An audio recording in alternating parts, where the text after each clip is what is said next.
Então, pessoal, tudo bem? Vamos começar uma série de vídeos explicando sobre o reino animal. Esses primeiros vídeos vão ser sobre os animais invertebrados. Dentro da nossa classificação, né, classificação da ciência, o termo invertebrados não é utilizado porque ele não considera todos os descendentes do mesmo ancestral em comum. Então, você tem um ancestral lá, o primeiro animal, teoricamente, e todos os descendentes, né? Mas só que o termo invertebrados ele não inclui todos os descendentes, que no caso são os cordados, né? Os animais vertebrados. Então, isso deixa o termo irregular, né? Como se fosse o termo parafilético, ou seja, que está deixando de lado algum dos descendentes, então não é um termo correto de acordo com a ciência, apenas para explicação, apenas para didática, né, que você vai ter aí invertebrados, aqueles animais que não têm vértebra, não têm o esqueleto, né, semelhante ao nosso, né, com a coluna ali no meio do animal, sustentando o seu corpo.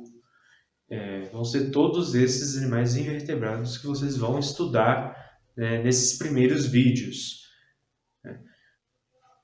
Então, para começar, os animais invertebrados, né, assim como os animais vertebrados, eles podem ser classificados de duas formas de acordo com a divisão corporal, ou seja, com a simetria, com a semelhança de partes do corpo. Então, pode ser de duas formas. Radial, você vai ter o animal e você vai dividindo ele, né? Imaginando essa divisão do corpo dele como se fosse uma pizza, um bolo. E aí você vai conseguindo dividi-lo em várias fatias. E dessa forma, radial, né? Porque vai tendo um ponto central de onde vai saindo várias fatias iguais. E os animais com simetria bilateral. Bi, né? Dois lados. Bilateral. Nós, por exemplo, divisão do corpo no lado direito e esquerdo, a parte posterior, a parte anterior, ou seja, né? A parte de cima, de baixo, enfim. Essas são as divisões dentro da simetria, né, do plano corporal dos animais.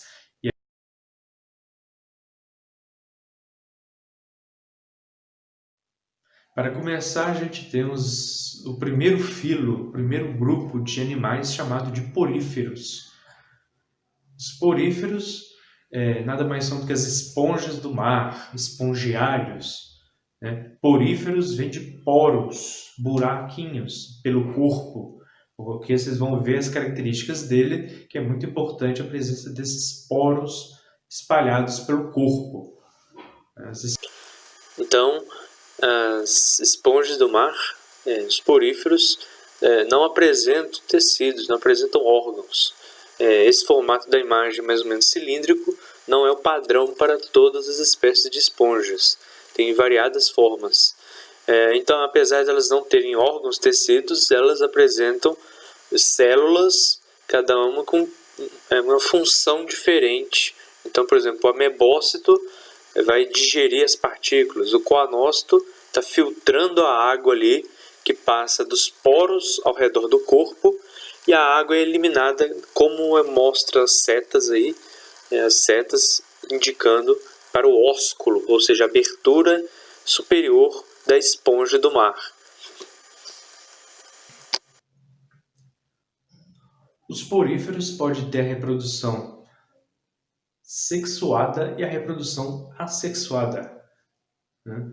Ou seja, a reprodução que depende da troca de gametas masculinos e femininos, e a assexuada, que é simplesmente o mesmo indivíduo vai se dividir, como vai ser explicado logo a seguir nas imagens.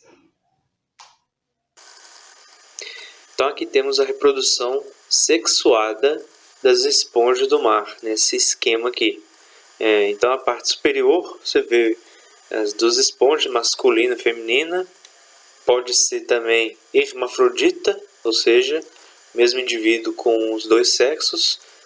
O espermatozoide, que é o masculino, vai ser liberado pela água e vai encontrar o óvulo que está dentro do organismo feminino da esponja do mar.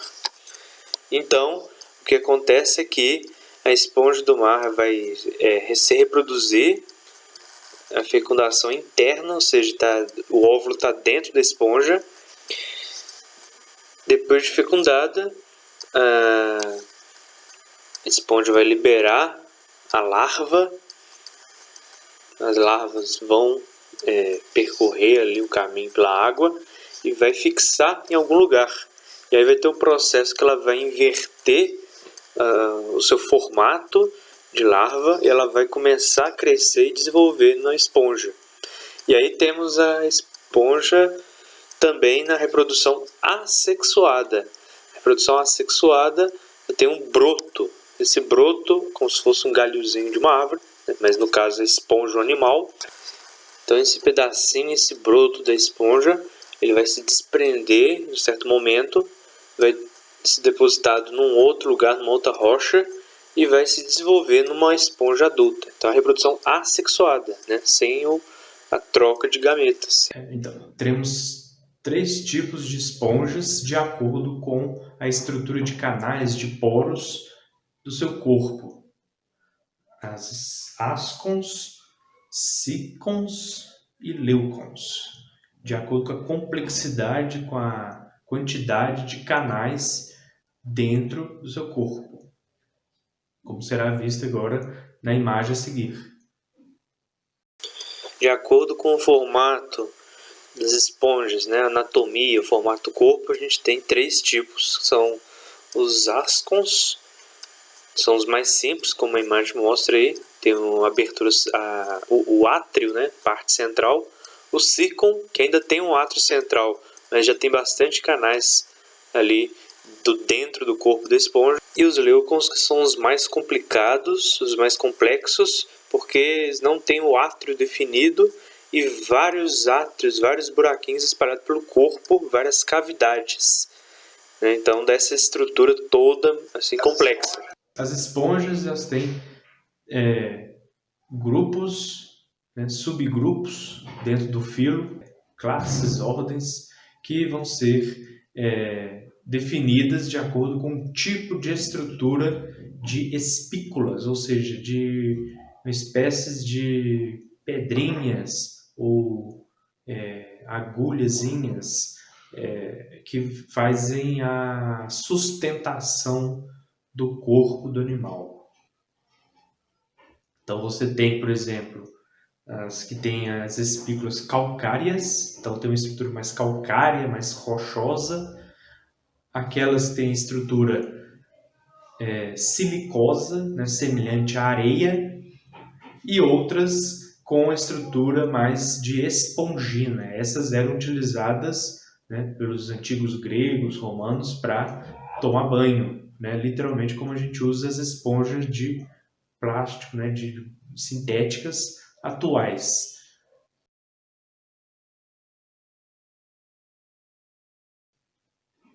Então, pessoal, o próximo grupo são os quinidários. Os quinidários, ao contrário dos poríferos, são animais um pouco mais evoluídos, mas ainda assim muito primitivos.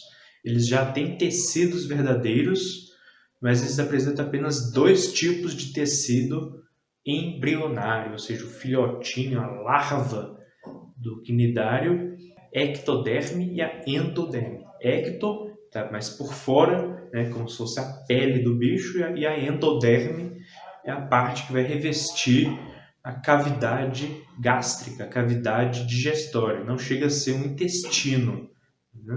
Mas então a gente chama esses animais de diblásticos.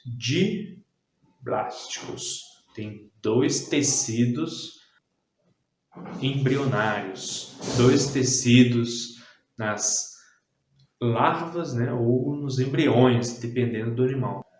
Os quinidários, né, antigamente era incluído dentro do grupo dos selenterados. Selenterados não é mais utilizado, eles são divididos em quitenóforos e quinidários. Os quitenóforos não tem muito aprofundamento para vocês. Os quitenóforos são animais chamados de águas-vivas de pente, mas não tem nada a ver com as águas-vivas. É um outro grupo. E então a gente tem aí os quinidários, que são as águas-vivas, os pólipos. As águas-vivas são livres nadantes, né? Formato de prato, de disco, simetria radial. E os pólipos eles ficam fixados, né, no substrato, na rocha, no fundo do mar, o coral. O coral em si é formado por indivíduos de pólipos. A anêmona do mar, né, muito conhecida pelo filme do Procurando Nemo, né, porque o peixe palhaço ele fica abrigado numa anêmona, é um animal também, né, anêmona do mar, um animal quinidário. Quinidário vem de quinido, né, de veneno, de uma coisa que vai injetar um veneno em você. Porque grande parte dos quinidários tem uma toxina, e essa toxina ela causa ali uma certa irritação. E alguns grupos que a gente vai aprender de quinidários, inclusive, podem causar a morte do ser humano. Então, esse quinido, né, esses quinidários, a gente tem que tomar um certo cuidado quando entra na água e tem aquelas águas vivas ali. A gente pode causar uma certa injúria, certos ferimentos na gente. Então, nos quinidários, né, vem dessa estrutura do quinidoblasto ou quinidócito, que tem dentro dele um nematocisto, que é uma espécie de um arpão. Vai ter um tipo de um gatilho, você encosta no animal, ele vai disparar esses arpões urticantes, né, que causa queimaduras. Pontuando para vocês que são milhares, né, espalhados pelos tentáculos dos animais e são microscópicos. E a gente tem também a reprodução dos quinidários. Os quinidários eles se reproduzem de forma sexuada ou assexuada. Você tem, por exemplo, as hidras, que é um tipo de pólipo individual. Ela se reproduz por brotamento, como se fosse um broto, um pedaço ali dela que cresce e solta. Esse pedacinho cresce, solta e forma uma nova hidra. Então, é uma reprodução assexuada. Agora, por exemplo, as águas-vivas reproduzem de forma sexuada. Liberação dos gametas, fecundação, o espermatozoide fecunda o óvulo e forma o ovo ou zigoto. Esse ovo ou zigoto vai formar uma larva. Essa larva ela vai percorrer ali o seu trajeto, vai ser carregada pela corrente, e quando ela encontrar uma superfície ideal para ela, ela vai se fixar e vai formar um novo pólipo. Aí a gente chama isso de sucessão de gerações. Esse pólipo vai ser temporário, né? Ele vai crescendo e aí ele vai formar uma estrobilização. O que seria isso? Uma estrobilização. Imagina uma pilha de pratos, essa pilha de pratos, e aí os pratos a gente vai tirando de cima e o de baixo vai crescendo. O que isso acontece é que o pólipo, então, ele é uma pilha de medusas jovens, chamadas de éfiras. Então, as medusas jovens ou éfiras. Medusa jovem, no caso, como se fosse uma pilha de pratos que eu expliquei. Então, ela vai soltando isso. Vocês vão ver representando no vídeo a seguir, uma filmagem, claro, em reprodução acelerada, mas mostrando essa reprodução, esse ciclo de vida de uma água-viva.